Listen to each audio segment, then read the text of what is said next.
Olá, boa noite. Estamos juntos a partir de agora com todo o Maranhão com mais uma edição do Jornal da Difusora.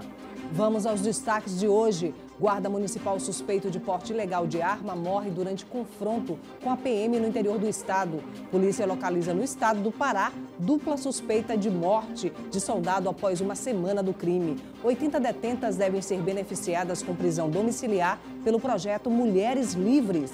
Imprudência no trânsito. 14 pessoas são vítimas de acidentes na região metropolitana de São Luís. E em Caxias, IBGE realiza a primeira reunião de planejamento para as ações do Censo 2020. Vem comigo, está começando agora o Jornal da Difusora.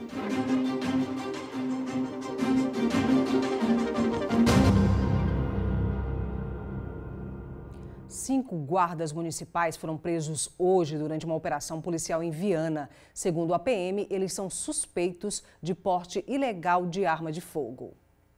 Uma operação conjunta das Polícias Civil e Militar de São Luís, Pinheiro e Viana resultou em várias prisões em Viana. A operação era para cumprir 7 mandados de busca e apreensão e um mandado de prisão e foi desencadeada na manhã desta terça-feira. Apurando possíveis desvios de conduta, algumas ações delituosas praticadas por alguns integrantes da Guarda Municipal aqui de Viana.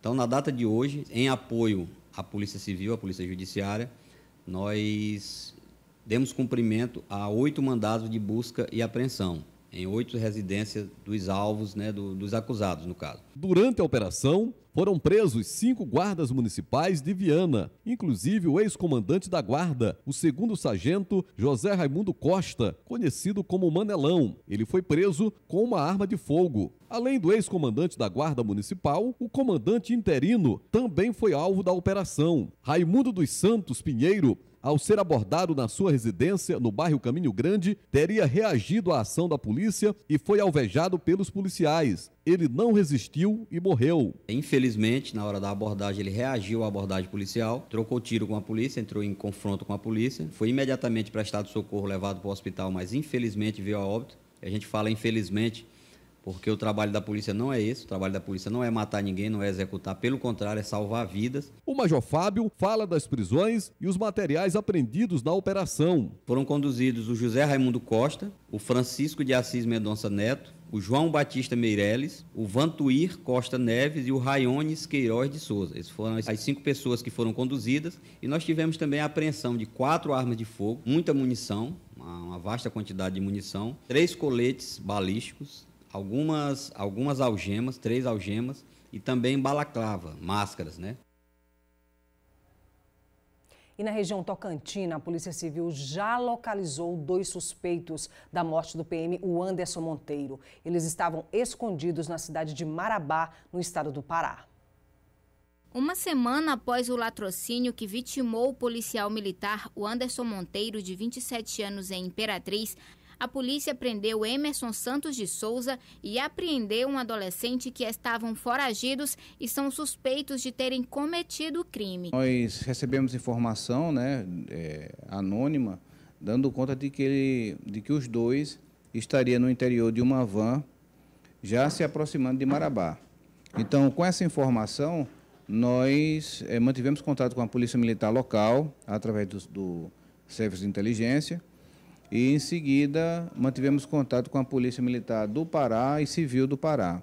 Então, foi montado um cerco nas 2 vias de acesso ao município de Marabá e foi, com as características do veículo que nos foram informadas, foi possível abordar o veículo e capturar os 2 infratores. Após o crime, a Polícia Civil havia identificado as 3 pessoas de terem participado do assassinato do policial ocasionado no dia 23 de setembro. Segundo a polícia, o PM morreu ao reagir ao assalto na tentativa de coibir a ação. No entanto, ele teria percebido apenas um dos assaltantes quando um segundo disparou contra ele. A vítima, ao perceber a presença desse indivíduo, do Emerson, tentou iniciar uma reação, sem perceber, todavia, a presença de um segundo indivíduo, no caso o adolescente, e quando ele esboçava essa reação, o adolescente observou essa dinâmica e prontamente efetuou um disparo contra o rosto da vítima, que teve morto no local. O Anderson Monteiro morava em Imperatriz, mas era lotado no município de Buriticupu e estava de folga no dia em que foi assassinado. E o mês de outubro começou com vítima fatal por ultrapassagem irregular aqui na capital. Somente no mês passado, 14 acidentes foram registrados com mortes no trânsito. Um depoimento emocionado de quem sobreviveu a uma tragédia. Dói minhas costas. O que eu faço? Eu tenho que pedir ajuda para minha mãe, para meus filhos, meu marido. Eu tenho que pedir ajuda para tudo. Até para deitar eu tenho que pedir ajuda. Antigamente não tinha nada, tá pedindo nada para ninguém. Eu mesmo saía, fazia minhas coisas. Petrolina é uma das vítimas do acidente que aconteceu no bairro Jaracati, que matou 5 pessoas e deixou outras 7 feridas. O acidente aconteceu no início do mês de setembro e contribuiu para uma estatística que só foi crescendo ao longo do mês. De lá para cá, pelo menos 14 pessoas morreram em acidentes de trânsito aqui em São Luís. O número chega bem perto se comparado à quantidade de homicídios nesse mesmo período na capital. O último caso envolveu um motociclista que colidiu de frente com um ônibus próximo ao Miritioa, em São Luís. A vítima tinha 42 anos e morreu enquanto tentava fazer uma ultrapassagem. Aqui é uma volta, não pode ultrapassar, né? Aí ele ultrapassou o carro, quando ele ultrapassou o carro, ele deu de cara com o ônibus freou, não deu tempo. O motoqueiro foi para tirar do muro, né? Mas não deu. Aí bateu de frente, o capacete arrancou logo, aí a moto entrou para debaixo, ele foi por debaixo da moto também. Ficou embaixo da moto lá dentro. O número alto de mortes está diretamente ligado ao comportamento das pessoas no trânsito, de acordo com esta especialista em medicina de tráfego. Todas as vezes que os condutores eles são sugeridos ou ele tem a impressão de que podem descumprir as leis de trânsito, o Código de Trânsito Brasileiro, eles vão transgredir mais e vão causar mais acidentes e provavelmente acidentes com morte, foi o que aconteceu esse mês. As mortes também têm relação direta com o aumento das infrações. Só na capital do estado foram mais de 83 mil de todos os tipos até agosto deste ano. No Maranhão, mais de 1.300 pessoas morreram no ano passado em acidentes de trânsito. Uma conta que todo mundo perde, especialmente as famílias. Pronto-socorro superlotados, é um custo para a saúde, é um custo para a previdência, é um custo social, é um custo para as famílias. E as pessoas não estão se apercebendo disso. O sentimento é de muita dor e muita revolta. Eu perdi minhas 2 sobrinhas e meus colegas estão 6 feridos. Quase perdi a minha esposa que está ali, ó, deitada na cama, com muita dor no corpo. E olha, daqui a pouco, IBGE de Caxias realiza a primeira reunião de planejamento para as ações do Censo 2020. E ainda, 80 detentas devem ser beneficiadas com a prisão domiciliar pelo projeto Mulheres Livres. É já já.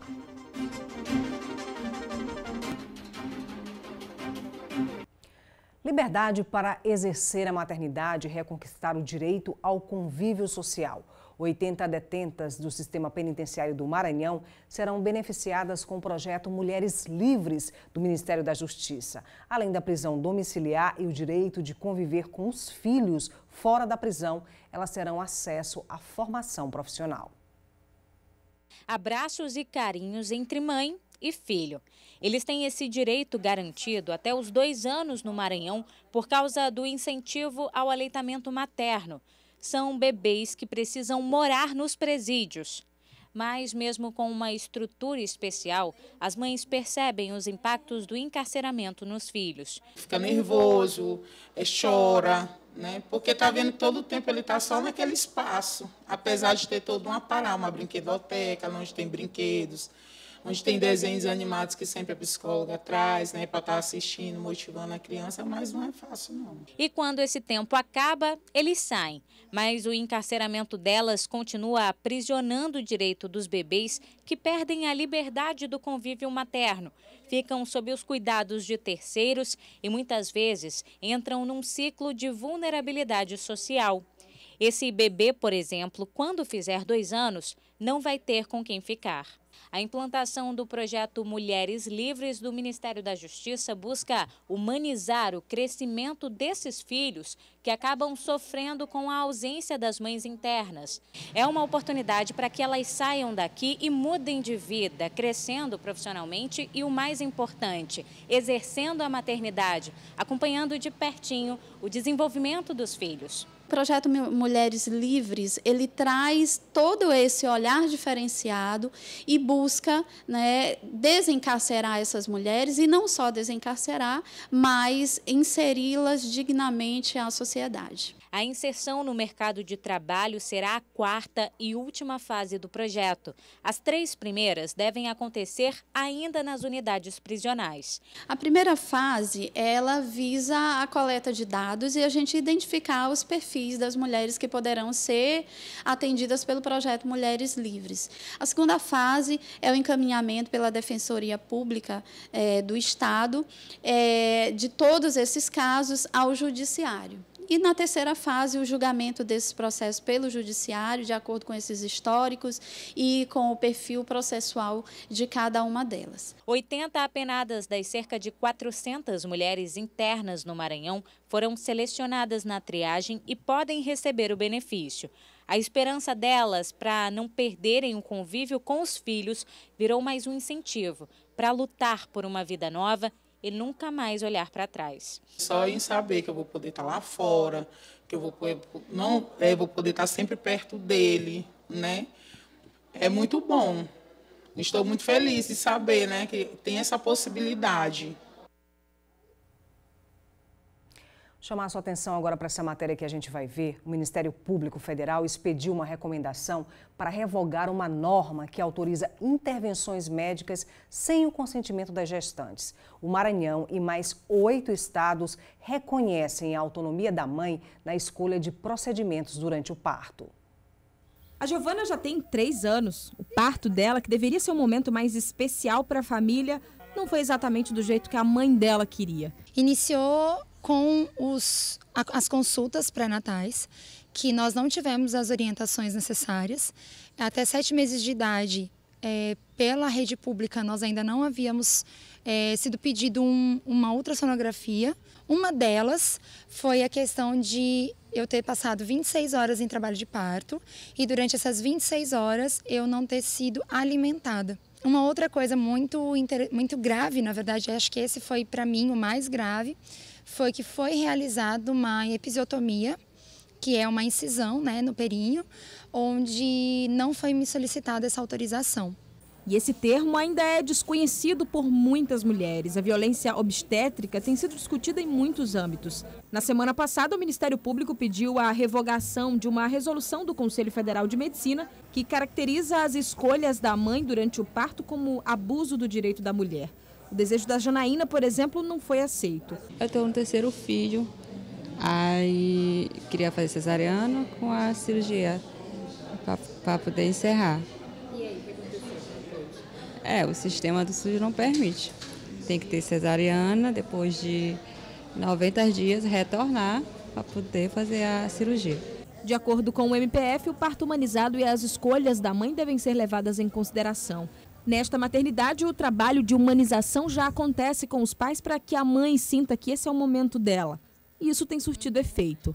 Avaliou a paciente, deu o diagnóstico e pronto. Não, ali naquele momento ela vai ter opções, onde ela pode estar conversando com o médico e os dois se entenderem e ver que tem condição de dar aquela oportunidade para ela, onde muitas delas manifestam pelo desejo do parto normal, outras já manifestam pelo desejo do parto cesariano. E ali, a partir do momento que ela é orientada dos riscos e benefícios, ela tem o poder de decisão. É isso, né, gente?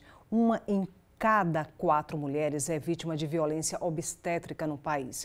Não há dúvidas que ser mãe no Brasil é uma missão até arriscada, viu? Desumanização, abuso de medicamentos, ofensas, cortes e até mesmo abusos sexuais são tipificados como violência obstétrica. O termo se refere aos diversos tipos de agressão a mulheres gestantes, seja no pré-natal, no parto ou no pós-parto e também no atendimento de casos de abortamento. E daqui a pouco, o primeiro período do vazio sanitário da soja encerra no sul do Maranhão. E agora a gente acompanha imagens ao vivo da Praça dos Catraeiros, no centro de São Luís. A gente volta já.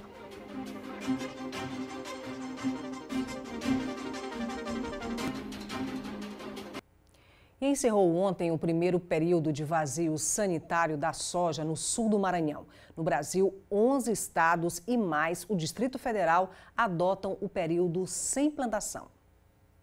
Desde a safra de 2006-2007, o período de vazio sanitário é cumprido pelos agricultores do estado por medida de defesa sanitária e fiscalizado pela Agência Estadual de Defesa Agropecuária do Maranhão, AGED. Na última safra agora passada, nós tivemos apenas 5 focos registrados no sistema de alerta da Embrapa. Ou seja, o vazio sanitário vem funcionando, os agricultores estão conscientes do vazio sanitário. Esperamos que continue assim. Uma fiscalização bem tranquila, né, de 62 propriedades fiscalizadas, apenas uma autuada. O vazio sanitário da soja é o período de no mínimo 60 dias sem a cultura e plantas voluntárias no campo. No Brasil, vários estados adotaram essa medida estabelecida por meio de normas. O objetivo do vazio é reduzir a sobrevivência do fungo causador da ferrugem asiática e assim atrasar a ocorrência da doença na safra. Aqui na região de Balsas, o resultado foi bem produtivo. Nós tivemos apenas um agricultor que passou despercebido o vazio sanitário. Ele não comunicou a utilização dos pivôs. Esse foi autuado e responderá a um processo administrativo na AGED. Os demais, todos conscientes, tiveram a soja tiguera, que é aquela soja voluntária, aquele grão que germina ali quando ela é desperdiçada na colheita. Não tivemos problemas com soja tiguera. Os agricultores bem conscientes do vazio sanitário. E isso, esperamos que diminua os índices de ferrugem asiática na região.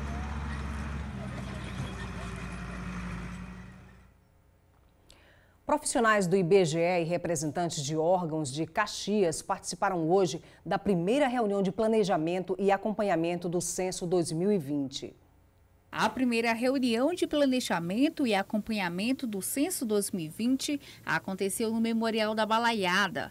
Com a presença da sociedade em geral, a reunião teve como objetivo dar transparência às ações empreendidas pelo Instituto no município, além de explanar a operação censitária, que ocorrerá a partir do mês de agosto de 2020. Nós vamos apresentar para os órgãos de competência de Caxias existentes o nosso planejamento, como nós trabalhamos a parte de cartografia de Caxias, tanto a parte urbana como rural, e agora a novidade é que nós vamos apresentar uma população por bairro. Foram apresentados também mapas municipais que irão auxiliar na coleta de dados, as necessidades de apoio e o planejamento de todo o trabalho. Pedindo aqui nessa reunião a presença e a participação de todos os representantes da sociedade para ajudar o IBGE na divulgação do processo seletivo, na divulgação do próprio censo, facilitando com que o agente de coleta tenha trânsito livre nas comunidades, nas zonas urbanas, em todos os domicílios do país. O censo demográfico é realizado em cada década.